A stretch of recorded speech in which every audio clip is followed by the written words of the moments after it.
Sullivan here as the Flyers are welcoming Rick Tocchet as their new head coach. He will lead with leadership here with the Flyers of Danny Briere and Keith Jones and a couple of hundred season ticket members here at the Wells Fargo Center to watch this live press conference then we'll as move we join it now. into the main Q&A with our media in attendance.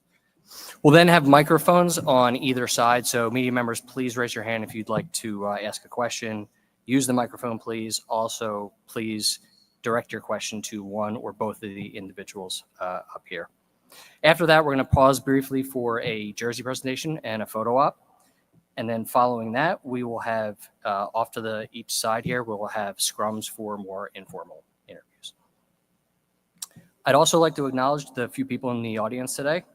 First and foremost, Dan Hilferty, our chairman and CEO of Comcast Spectacor and governor of the Philadelphia Flyers. Our president of hockey operations, Keith Jones.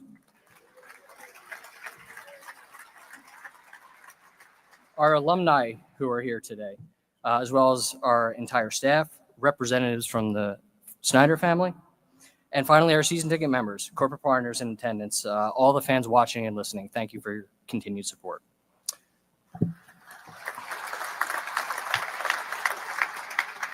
So now I'd like to welcome to the stage Flyers general manager Daniel Briere and the 25th head coach of the Philadelphia Flyers, Rick Tocchet.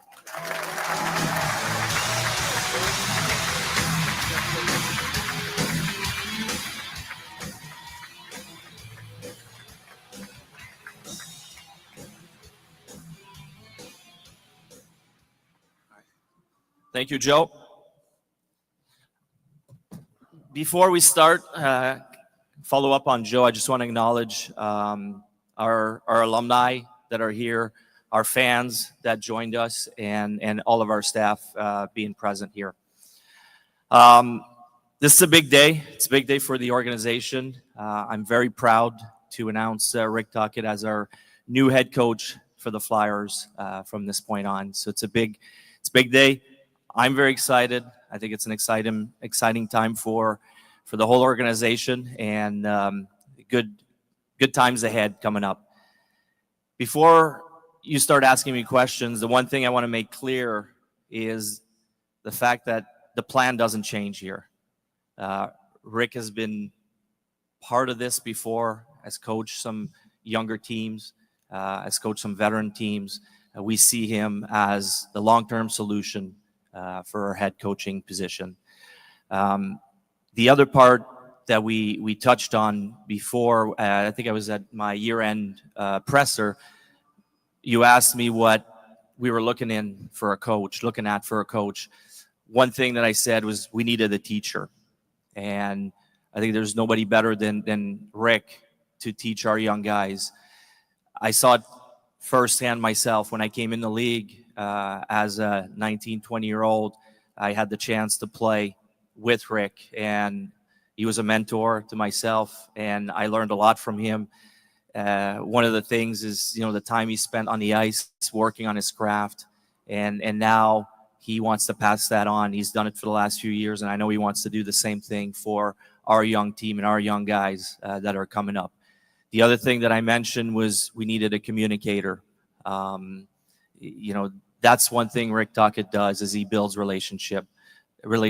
He's good at it. I talk to a lot of players around the league, players that are still playing, players that are now in management positions, scouting position, coaching positions around the league. And the one thing that kept coming up is how good of a communicator he is with his players, especially, and how he builds relationships. So part of the reason why I'm so excited to have him as our next head coach. Thank you, Rick. Well, that was really good. Thanks, Danny. I appreciate that.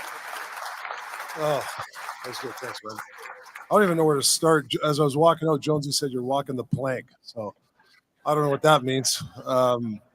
Listen, I'm so excited to be in this area. I was a young kid, 19, when I came over the Walt Whitman Bridge to play my first game at the Spectrum. And now I've been gone for about 20-something years. Learned a lot as a player and as a coach over those years. I've been very lucky to get ideas off some of the greatest minds in hockey the last 25 years. And I hope to bring back some of that knowledge But speaking for the area, the fans, I mean, how do you not love the Flyer fans? I remember, I think it was you guys held the draft here, I don't know, many years ago, and I was with Pittsburgh at the time.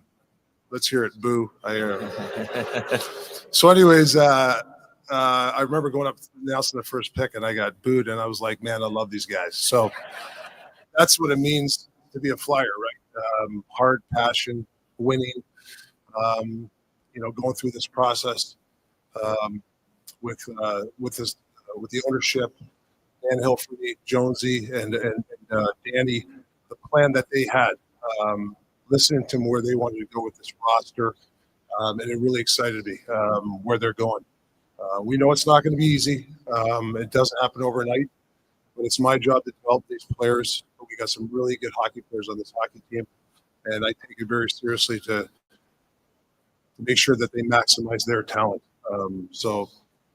I could go on for hours, but I'm so excited to be in this area. I'm very appreciative of the ownership, the management, Dan and Jonesy, for giving me this opportunity and trusting me, with this team. So saying that, I'm happy to be back. Thank you.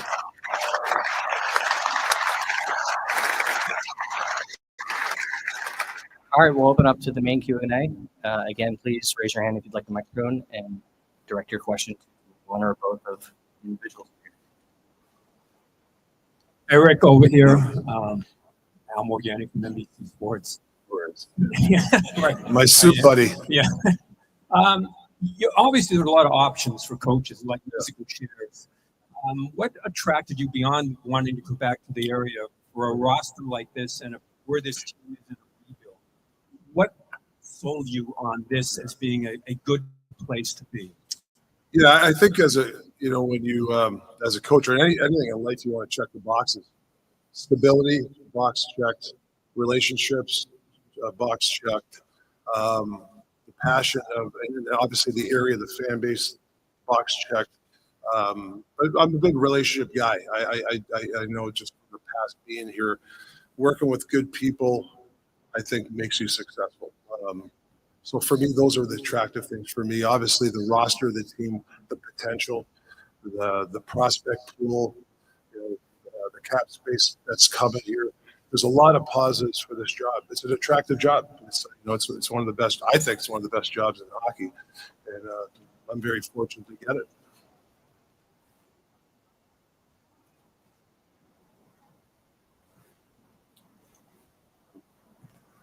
Rick, Kevin Curzon, The Athletic. You mentioned stability was the first thing that you just mentioned in the process there. When you look at this organization, that was maybe an issue for a little while, up until a couple of years ago. What gives you the confidence that it is in a stable place right now, not just maybe from a hockey perspective, but also from a management perspective? Well, it's like I said, going through the plan. I mean, if you look at it, what do coaches want? There's a lot of draft picks. There's a lot of prospects, untapped talent. The stability, obviously, of ownership. I walked around that practice facility. I walked around here, like the inside, the bowels, right? There's so many tools to work with. I mean, the practice had 3 sheets of ice. Like, as a coach, you're like, oh my God, these are the things you want as a coach. So those are attractive things to help me be even a better coach. So that's why I think I can't speak for the past. All I know what I see now and the relationship of the people that I'm dealing with now, and it excites me. Breathe.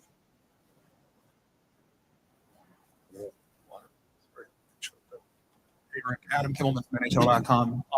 You had Travis Sanheim and Travis Konechny for agents. Yeah. I know that's a small window, but are there any players that either you're familiar with or that you're most looking forward to working with here moving forward? There's a lot of guys. I'm not going to get into specifics. So I could give you. We could sit for half hour and tell you why I like these players, but there's a lot of talent in this team. Speaking of like a guy like Sanheim, I remember for the Four Nations I was in that meeting about what players, what defense, and I remember I forget where they had him on the depth chart, and I remember we discussed him and a couple of the high level coaches, the Coopers of the world, and we all talked about, man, this guy this guy can play. And then when he made the roster, how well he played in the Four Nations. I mean, I'm telling you, I was behind that bench, and that's high level stuff. Like I had the best seat in the house, and to see him perform like with the best defenseman in the league, so that's a big plus. To get a frontline defenseman like that on your team is a plus for me. And obviously TK, I thought he was terrific for just getting to know him, just as an assistant coach at the time. His work ethic, his the way he was in the room with all these guys, I really was impressed with his leadership. So I'm interested, very excited to work with a lot of these guys. I think I can really help some of these guys, not to speak the names, but they got some star players here that in the making, and that's my job to really maximize those guys.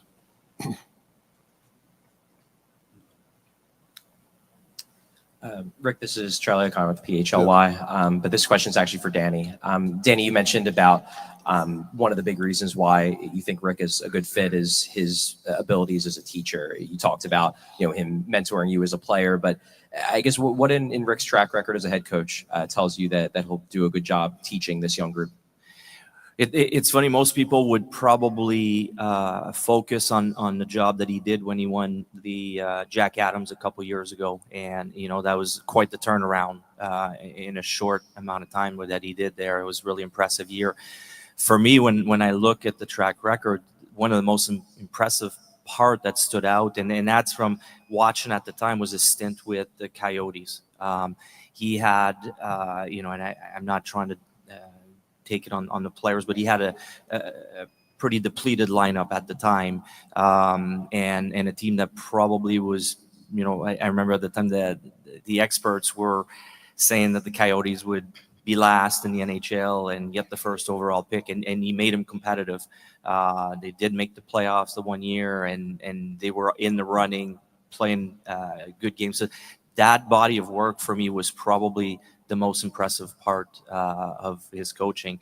And you can't forget what he did, part of the 2 Stanley Cup, being part of that staff in Pittsburgh, being part of the Four Nations staff last year, working with some of the best players in the world. So, his track record is pretty impressive.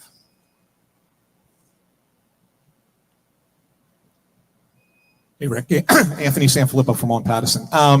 We hear a lot about your ability to communicate with players, and that's one of the things that these guys like the most about you, bringing you in. We've heard former players of yours talk about how much they've loved playing for you. As a guy who's played in a different era, how did you kind of learn to deal with today's athlete, and what's different about it now than maybe it was when you first broke into coaching? Yeah, it's a good question. I think breaking in as a player, it's a different era, right? Coaches told you, hey, do this, and you just did it, right? You were scared to ask why. Now this generation, they want to know why. They're smart guys, and they want to know why. We're doing this forecheck because of this. They want to know why we're doing it this way, and it's my job to make them buy into it, obviously, but you have to accept that as a coach, and I enjoy that. I enjoy, I'm a partner with the players. It's not a dictatorship. Like, you're not going to last in this league if you think you're going to tell these guys what to do every day and have all these type of rules. But I think if you partner up with a player, listen to them, and there's got to be accountability. Don't get me wrong. It's definitely, that's my job to steer the ship. But I think it's important that you let the players steer the ship too. And they have a lot of good ideas. I've learned a lot from a lot of great hockey players. I'm not going to name a bunch of these guys, but there's some high-level guys that I got a chance to talk to and, learn different systems or dealing with players, and then using your staff in different departments. You got science, you got the mental skills coaches, you got your assistant coach, you got management, ownership. You can't be afraid to use those guys. And quite frankly, sometimes some guys might be better than you at something, and you can't be afraid of a head coach not to utilize those tools. Rick, Siobhan Nolan from the Hockey News. Sorry. You've mentioned how important it is for you to build relationships and communicate with these players. But as someone who is a former player and you have that firsthand experience of being in front of these fans and being in this market, how much of a unique strength is it for you to be able to relate to those players firsthand on that level?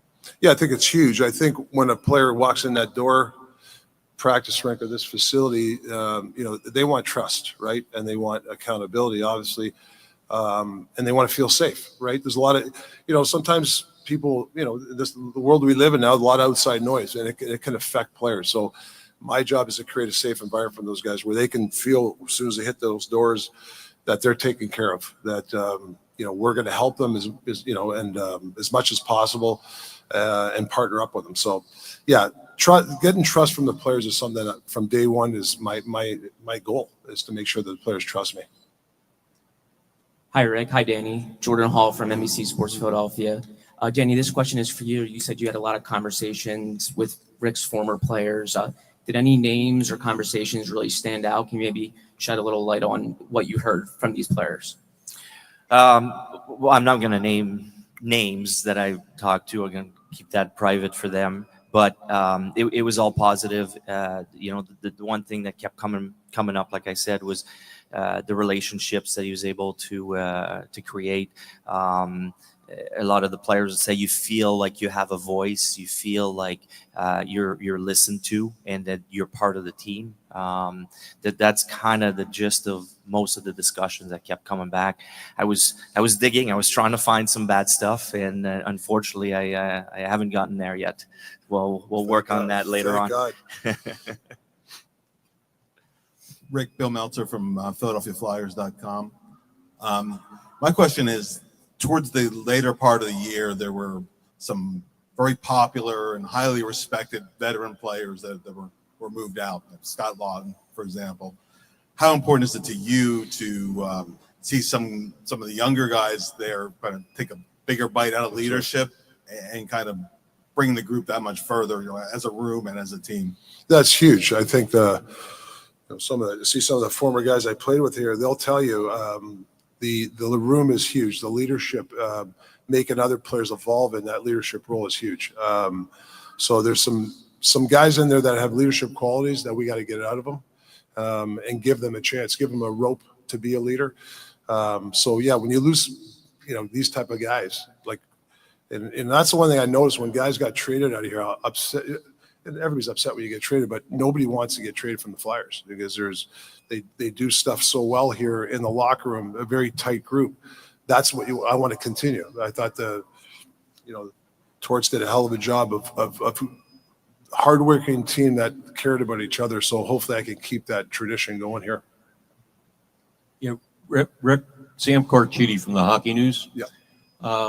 I know you're in the middle of a rebuild right now. Yeah. What positions do you think you have to upgrade to expedite the rebuild? And Danny, for you, do you think that having Rick here will help attract free agents?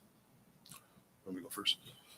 Yeah, I think going through the process with Danny and Jonesy and Dan, I think looking at the roster, there's a talent pool here that's untapped. I really believe that, and I'm a pretty straight shooter. Now, is there things that you got to look at to strengthen? Of course, and that's the one thing with talking to Danny about and Jonesy, they're not shy about. They want to swing the bat. At what time? That's their job. But whatever I have in front of me right now is something I'm play without the puck is something very important to me. Being a smart team that doesn't beat yourself, protecting certain players is something that we can do around here. But I feel there's enough here to get the ball rolling and keep the ball going where these guys got the directions going. And on my end, there's no doubt that Rick is going to make us more enticing for players to come here. There's no doubt about that. There's already agents calling and letting us know that, and that's kudos to him for the relationship that he's built and the reputation that he's built over the years. It's so positive in that regard that there's no doubt in my mind that, yes, it's going to make us more of an attractive team to join. Hi, Rick. Hi, Danny. Haley Taylor Simon here from Philly Sports Network. Have you thought about any assistant coaches and more specifically how to address the power play heading into next season? Yeah, my head's already going. We got some things we're looking at. I think it's important that we do this properly. Yeah, the power play is a sore point, and I get it. It's something that we're going to have to dive into. I have some thoughts. Excuse me. I have some thoughts on it, and there's some really good people out there that we'll take a look at. And there's some guys I think on this team that we can unleash, because there's some guys there that have offensive minds, and we got to let these guys be creative out there with the power play. But just like anything, a good PK, power play 5-on-5, you got to have all elements to be a good hockey team. So we'll dive into that as the days go on. Rick, you've had the privilege of coaching some really high end players during your time. You know, Sidney Crosby, Evgeny Malkin, Steven Stamkos, Quinn Hughes. You have a guy here in Matvei Michkov who clearly has designs on reaching that level. I guess, have you given thought to kind of your plan to help him get there? Yeah, I do. I'm going to rely on the staff here to help me understand who he is. But just watching, I remember, I didn't see a ton of Flyer games, but I saw enough where there was a stretch where he scored out a bunch of overtime goals, and some of his plays he made. He's got a high level brain, so hopefully I can help, learn from him, but help him. But all those guys you mentioned, hard workers. They work at their game, in great shape, shoot a million pucks, always trying to look outside the box. Those are the sort of things I can help Mitch understand. From talking to Jonesy and Danny, he wants to be the best. That's a good head start right there. That I get a guy like he wants to be the best. He's willing to do whatever, and that's what it's going to take. So, I'm very privileged to be able to coach a guy that high level guy. I know the fans already love him here, so can't see what happens the next 5 years with this guy.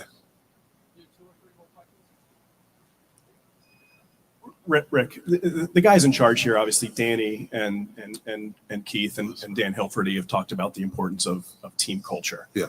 Obviously, last year in Vancouver, there was a well-publicized, things went awry a little bit. What did you learn, I guess, going through that in terms of the importance of keeping things on the level from that standpoint? Is there anything you would have done differently? Yeah, it's a good question. I think it's tough to answer in 30 seconds. First of all, I've answered this before. Huge JT Miller fan. We still talk today. Love the guy. Same thing with Levis Pettersson. Sometimes things happen and there's not a bad guy. Sometimes people are looking for the bad guy in this. Some things just don't work out, and you have to move on from it. Have I learned from things? Yeah, differently. Yeah, I think we exhausted as a group. I thought I was lucky to work for Jim Rutherford and Patrick Alvin and Francesco Aquilini, unbelievable owner. They were right by my side, supporting the whole time. Could we have did something different? Yeah, maybe. I don't know. But I did learn a lot from that time there. But during that tumultuous time, the one thing I was proud of the players that, we had a lot of injuries. I'm not going to get into the excuses, but I'm really proud of that team that we were only a few points out of a playoff spot with all that went on. So I give the players a lot of credit for that. But yeah, it's something that you always learn from experiences and evolve as a coach, 100%.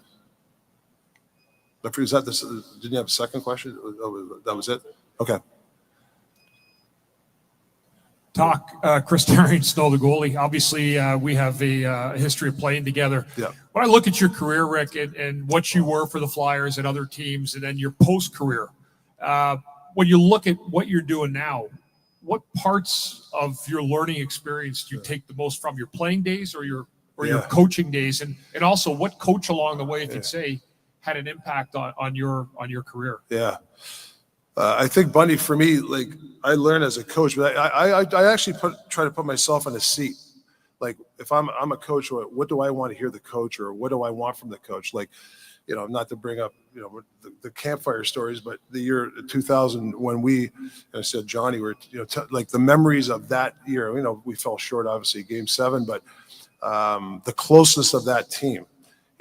What can a coach do to help provide a close team like that, and give the players the success and the tools? So I think as a player, put my player hat on when I played, from those experiences, it helps me as a coach. And as a coach, I think just learning from, like I said, I was 2 weeks in Montreal and Boston for the 4 Nations. John Cooper, Bruce Cassidy, Pete DeBoer. I mean, those guys are high-level guys. Just to be in the room with those guys, learn it from those guys is invaluable. Over the years, obviously Mike Keenan was a great influence on some of the techniques that he did as a coach. I really enjoyed playing for a guy like Jim Schoenfeld. He was a guy. Maybe Jonesy was maybe not so much. But guys like that are old school, but also ahead of their time. So I think it's important. I've learned a lot from as a coach and a player, but I do try to put my player hat or as a player when I played. I said, like, when I talk to the players, I think, what is he thinking as a player that I would want as a player too? So I think that helps me, when it deals with players. Last question, please. Hey, Rick, it's Billy Schwein from 97.3 ESPN. The Flyers haven't made the playoffs in 5 years, and we've been told, obviously, it's a rebuild. Yeah. What are your expectations for this team this year? Yeah, it's a good question. I think, getting everybody, get the team to play better. Like like every individual has untapped talent, right? To whatever level it is, it's my job to untap it. I think the direction, I know where this is going, and I like the direction. I actually love the direction that these guys have laid out. I believe in it, and I want to be a part of the solution. It's just not me. It's not about Rick Tocchet. It's about everybody. But for me, I know what I got to do to keep this ball going. And there's a lot of tools here to work with. That's what has attracted me, Billy, to this job. All right. Thank you, Danny. Rick. At this time, I want to call up Dan Hilferty and Keith Jones for Rick Tocchet welcomed as the Flyers' new head coach here at the Wells Fargo Center Live, the first of many press conferences here with the Philadelphia Flyers, and bringing quite the resume to Philadelphia, that's for sure. 18 NHL seasons as a player, 9 seasons as a head coach, as he will now join Danny Briere, Dan Hilferty, Keith Jones, that you see there live on the stage as the new Flyers leadership here in Philadelphia and at the Wells Fargo Center. Stay with us here, NBC Sports Philadelphia. All your coverage, continued coverage of Rick Tocchet being the new Flyers head coach, as well as NBC 10, will now go back to our regularly scheduled program.